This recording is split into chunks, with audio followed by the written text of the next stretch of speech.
Boa tarde. Bom, hoje a gente vai comentar um pouquinho sobre os santos, né?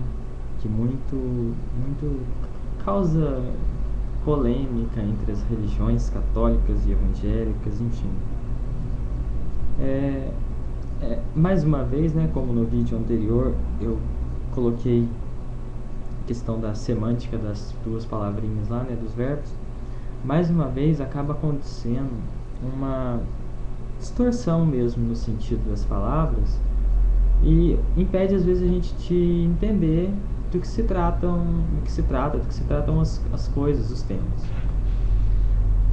Primeiro, eu gostaria de falar com relação aos santos mesmo.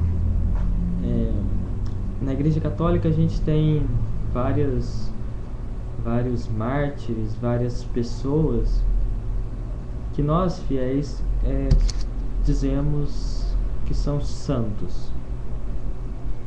E aí na Bíblia diz assim que santo é só o Pai que está no céu. E Jesus pede a nós, sejam santos como Deus é santo, né? Certo. Santo realmente, só o Pai que está no céu. Só Deus é santo. Nós não somos nem podemos ser santos. Mas então o que a Igreja Católica faz? Quando a gente chama alguma pessoa, por exemplo, Santo Antônio, né, que é o santo, talvez um dos mais conhecidos, né, conhecido como santo casamenteiro e tudo mais. Por que a gente chama ele de santo? O que ele fez na vida? O que aconteceu que a gente chama ele de santo? Ele virou Deus? Não.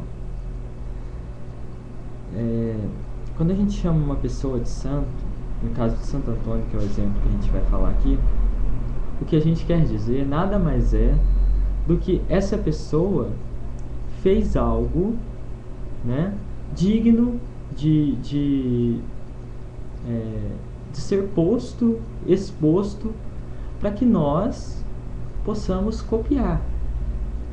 Mas o que foi essa coisa que essa pessoa fez digna de ser exposta dessa maneira, a ponto de chamá-la de santo?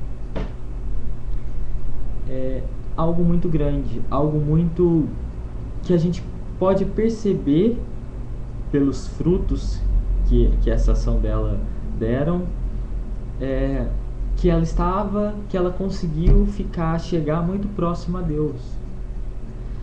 Relembrando o que eu disse ontem no vídeo sobre a homossexualidade,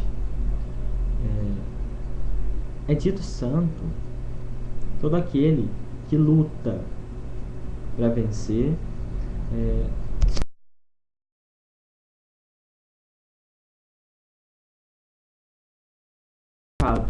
esse é dito santo.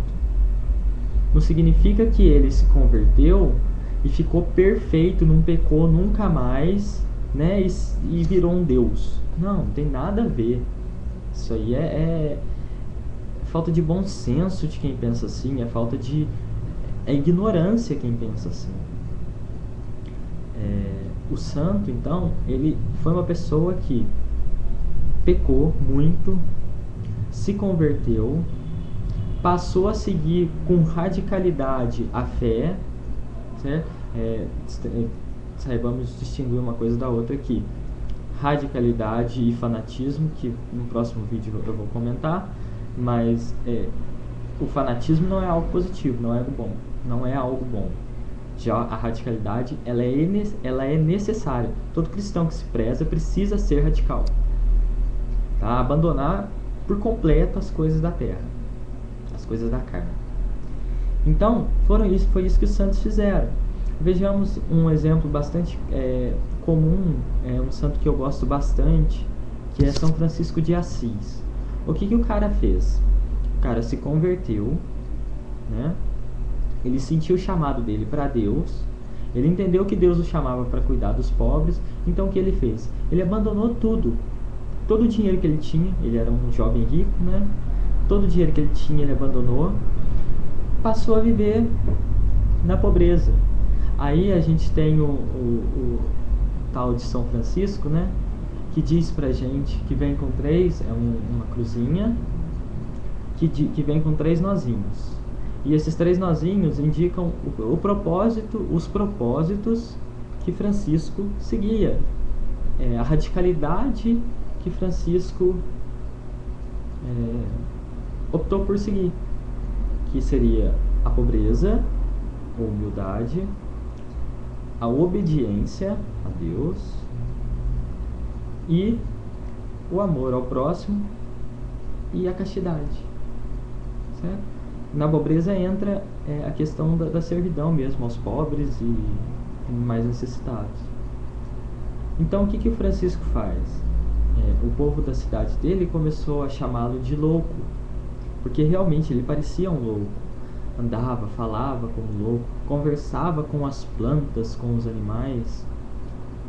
Tem inclusive uma parte da vida dele em que ele dá um sermão aos peixes, né? Então, isso é ser santo, é a gente lutar, ser radical na vida por um propósito divino, pelo propósito cristão, de seguir a Cristo, certo? Não quer dizer que a pessoa converteu, passou a servir a Deus e nunca mais pecou. Claro que peca. Estamos todos sujeitos ao pecado, aos pecados. Não é porque a gente se converte que fica livre do pecado, certo?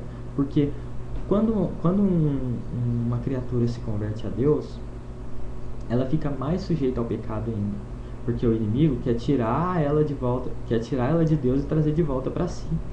Então ele vai tentar mais, e muitas vezes a pessoa que está ali convertida dá uma descuidada e acaba caindo em tentação, em pecado. Mas o que Deus nota, o que importa para Deus não é quantas vezes eu caio, é quantas vezes eu me levanto ou relevanto, né? E então cair não é o problema. Claro, não é bom evitar o máximo que puder. Mas quando eu caio, eu não caio de propósito. Eu planejei cair. Não. Eu caio porque tinha uma pedra no meio do caminho e eu tropecei, né?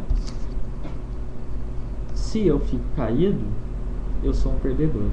Agora, se eu caio e me levanto, independentemente de quantas vezes eu caio e eu me levantar, eu estou lutando a favor de Deus, não contra Ele. Se eu fico no chão, caído, deitado, se eu me rendo à queda, à tentação, aí não. Aí eu estou lutando contra Deus. Então, ser santo é lutar por Deus, a favor de Deus. É se levantar de cada queda.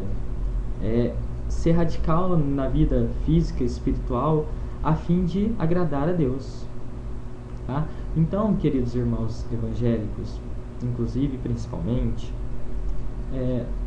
não entendam errado a nossa questão de dizer que alguém é santo ou não, e a questão da adoração e veneração também, que são duas coisas, né, contrárias.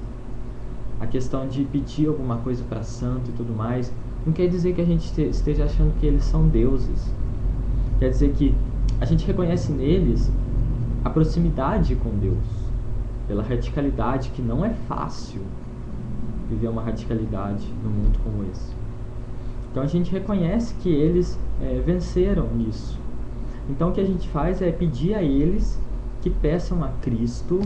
Olha, Cristo é o único intercessor entre o homem e Deus, né? Mas Maria, os outros santos podem muito bem ser nossa intercessão entre nós e Cristo. Que é o que acontece, por exemplo, às vezes eu estou passando por uma dificuldade e eu vou lá e peço para um irmão orar para mim. É a mesma coisa. Um irmão vivo orar para mim, eu estou pedindo para um irmão que já está na glória, que já está na graça, orar a Cristo por mim. Isso é a intercessão que a gente pede, certo? Então, não confundamos as coisas, pensemos um pouquinho, estudemos um pouquinho mais, para que a gente não fique nem na ignorância, nem fique julgando os outros, né? Conforme os nossos conceitos, conforme os nossos pré-conceitos. Só para destacar aqui bem rapidinho alguns santos que são bastante interessantes a gente pesquisar sobre a vida, bastante interessante a gente dá uma olhada, né, sobre o que fizeram, quem são, e tê-los como moldes para a nossa vida. São Francisco de Assis, né, que eu acho que muitos já ouviram falar, mas nem todos conhecem, né, o que de fato foi, quem de fato ele foi. Santa Mônica, Santo Agostinho, tem também São Valentim, né, que até a gente até comemora o Dia dos Namorados e Dia de São Valentim nos países do norte, em 14 de fevereiro, né? Então, esses são alguns dos santos. Santa Faustina. São alguns dos santos bastante interessantes da gente pesquisar, porque são santos que ajudam bastante na nossa caminhada, no nosso crescimento, se a gente tiver-los como molde de vida. Tudo bem? Então, galerinha, é isso aí. Eu vou falar mais sobre essa questão de imagens, santos, adoração e veneração nos próximos vídeos. Mas por esse aqui é só isso. Abraço aí a todos, espero que tenham entendido. Qualquer dúvida, qualquer ponto a esclarecer, comentários aqui embaixo. Terei prazer em responder. Abraço aí, Deus abençoe.